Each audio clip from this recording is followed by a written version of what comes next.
Good evening, welcome to RAAONLINE. Today we will see another congenital acyanotic heart diseases, interrupted aortic arch. So, interruption of aortic arch is the ultimate expression of thoracic aortic discontinuity or any other thoracic aortic anomaly. So, initial description of interrupted aortic arch was given by Dr. Raphael Steidl.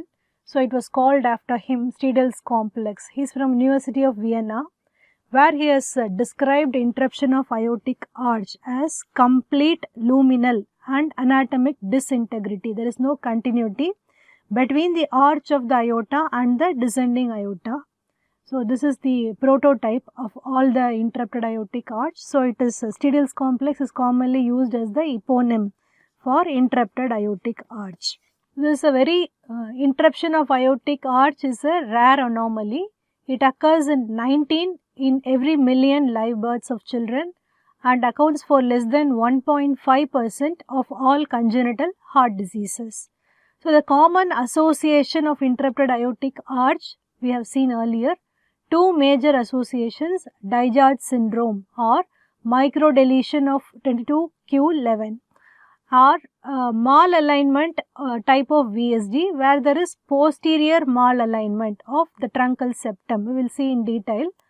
The types of interruption of aortic arch depends upon the level of interruption. Obviously, anatomic classification is given by. So, the classification is given by Celoria and Patton, commonly used classification. So, there are subtypes of this based on the origin of the right subclavian artery. So, based on Celoria pattern, the type A, the interruption is distal to the left subclavian artery.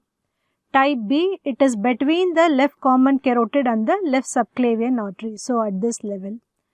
Type C, which is the rarest form, that is less than 4% of all the interrupted aortic arch, or type C, which is proximal to the left common carotid artery. So, only the innominate artery or the brachiocephalic trunk starts from the uninterrupted arch. All the other arteries come from the left side, that is distal to the interruption.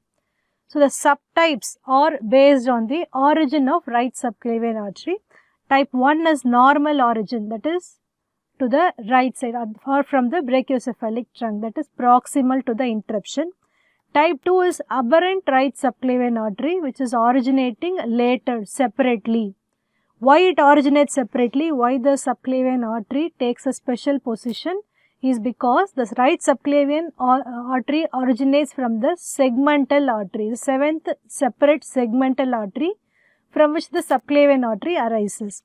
So, the aberrant right subclavian artery originates distal to the interrupted arch site. So, this is the aberrant right subclavian artery or anomalous right subclavian artery, similar to the artery in dysphagia lusoria. The third type is a single subclavian artery originating from the PDA as a continuous artery from the ductus arteriosus.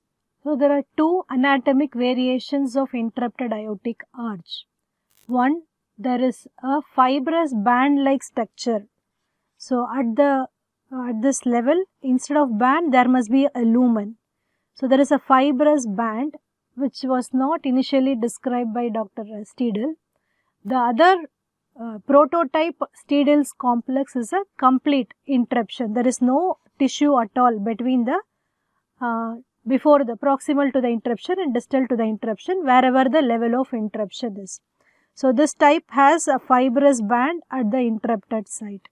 We can compare it with the coarctation of aorta, where there is a luminal continuity, but that just a localized shelf or a ridge causing a constriction to the